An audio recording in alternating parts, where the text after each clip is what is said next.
Whoa, where the hell am I? Is that a console controller? What am I stepping on? Is this my very own video game featuring myself? I guess there's only one thing left to do.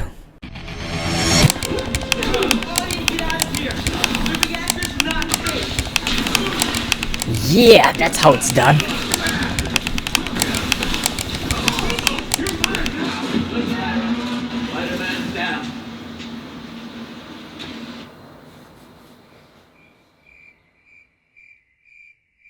How the hell did I lose? I'm playing as me. Man, this world sucks.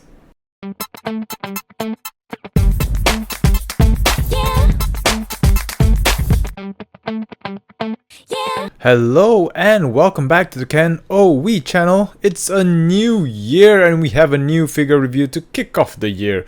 The highly anticipated action figure from Medicom Toys, Mafex number 107, Miles Morales from the awesome Spider-Man stop motion movie Spider-Man Into the Spider-Verse. I've been waiting for this figure ever since it was announced, and it's been a very long wait, especially with all the delays and whatever happened in 2020, but it don't matter no more because he's finally here in my hands, and all I can think about is one thing, and I pray to the gods of action figure that this figure is not plagued by the Mafex disease. But we can never know for certain until we crack this package open. So without further ado, sit back, go on, prepare your dinner, relax, and let's take a closer look.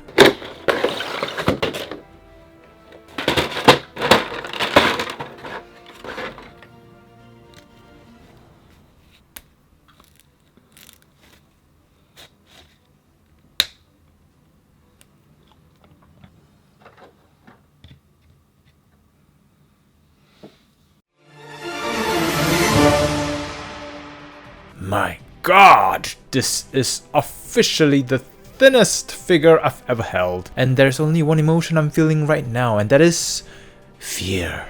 Yes, you heard me. I am so afraid that I might break this figure. I mean, look at how thin those arms and legs are. Talk about someone not doing their squats. That word probably doesn't exist in his world. And this is to show you the difference in the arms and leg sizes in a normal action figure. And it's even thinner than a female action figure. So the point to highlight is that this figure feels very fragile. And you have to treat it with a little bit more care than your usual action figures. But at least I'm happy to report that my prayer have been answered, at least for this figure, because Mafex made sure that this figure was tight, which was a huge surprise as typically a figure with this kind of build is normally plagued with loose joint issues, and it's a good thing that they didn't make it too tight given the current build, or else it will shatter like glass. However, I have to give credit to Mafex for sticking true to the character because the character itself was about this skinny. The design work on his body is great. The logo was immaculately done. Even the spray blotches are included. The webbing detail is sculpted, though there's a little bit of a spill on the white painting. I'm not sure if this is on purpose. There's texture on this body all the way to his joint and his face. Let's talk about his face.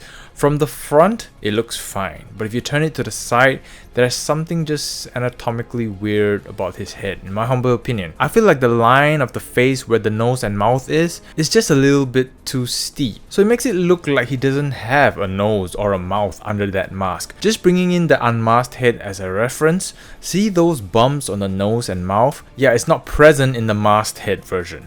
And due to that, it makes the eyes look like it's protruding out a little. Actually, that head with that slender body reminds me of Jack Skellington at times. I feel like if they had a little bit more arch to the bottom half of his face, it'll look slightly better. I can understand they were trying to have a very thin jaw look from the front to be as accurate as they possibly can to the movies, but I don't think adding more of that arch would have affected the overall look of the head.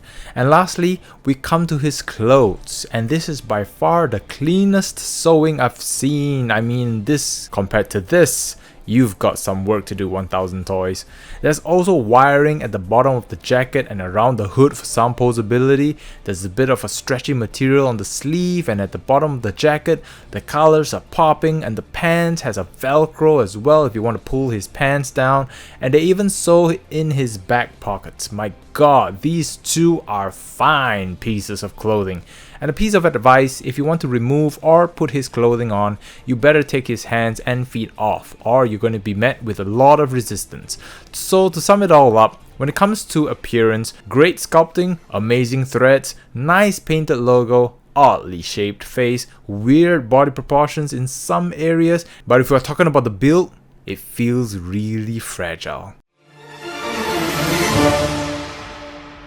Taking his clothes off to demonstrate the full range of his movement, his head and neck is on a ball joint, so twisting, move around the world, side to side pivots, no problem, look up that much, look down that much. His armpit is on a ball joint, so it can move around and inwards and outwards. Arms can do the 360, move outwards that much, the beautiful bicep swivel, bicep flex, wrist twist and move up and down. He's got a mid and lower ab cut, so twisting happening there. He excels in his side to side pivots and he can arch backwards really far. But unfortunately, his forward crunch is attributed by his lower ab only, which is a shame, but it's low enough although it does reveal a huge gap at his lower back. His legs can be pulled down, he can do the spread about that far, kick up really high, kick back that far, knee bend, feet twist, move up and down, pivot side to side, and surprisingly, he's got the toe curlers. While he's got his clothes on, the jacket doesn't hinder a lot of the upper body movement, especially since it's stretchable, so arms can move around and there's nothing stopping the ab movement. However, for the trousers, the material is a little stiff and it only limits his leg spread to about that much, and he can only kick up about that high and back about that far. So a fully flexible Spider-Man without clothes, a slightly limited Spidey with clothes, but it's sufficient. And we move to his accessories. He comes equipped with face punching hands, web shooting hands, hands to hold his webs, hand shaking hands, web crawling hands, another web crawling hands where the fingers are more spread out, hands to hold his mask, and he also comes with a pair of interchangeable feet. And I only have one question about this. His feet size is only this big, why is he buying sneakers that looks like it's 2 sizes bigger?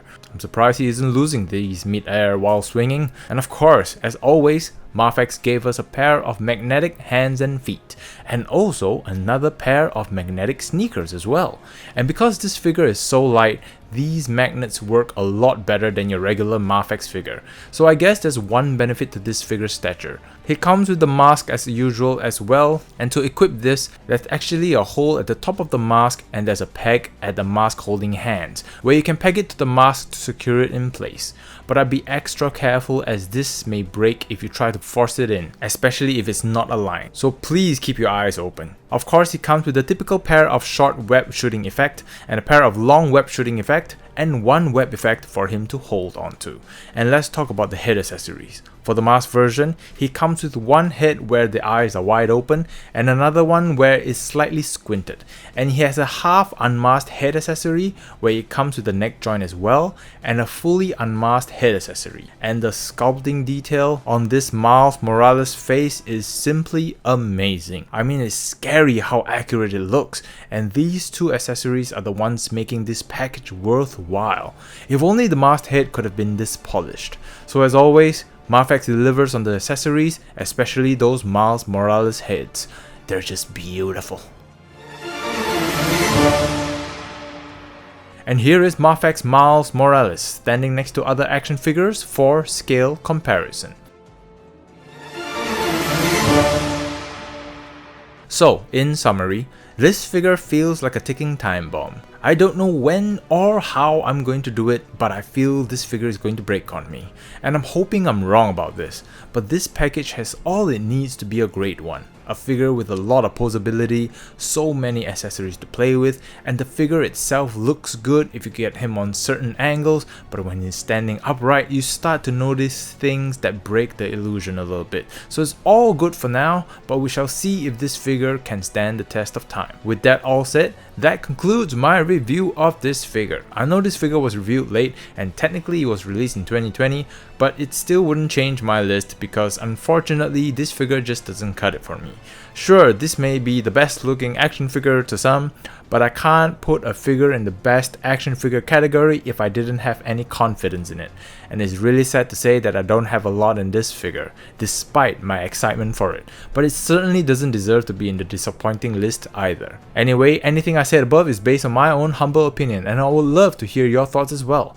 Is this the best version of Miles Morales in an action figure, or could it have been better? Let me know in the comment section down below, and with that all out of the way, thank you all very much for watching. If you enjoyed the review, hit that like button, and don't forget to subscribe for more videos in the future. Hope all of you will have a great start to the year, and I'll see all of you in the next video. Take care.